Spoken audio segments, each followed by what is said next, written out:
સોલંકી. પ્રેમથી બોલાવશો તો મહેમાન થઈને આવશું વળી. પછી તમે ખવડાવો રોટલા હારે કાચી કેરી.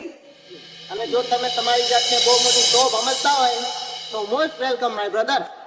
લડી જ લેવું છે. અમે કઈ અમારા હાથમાં મંગળીઓ નથી પહેરી.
DJ રવિન્દ્ર સોલંકી.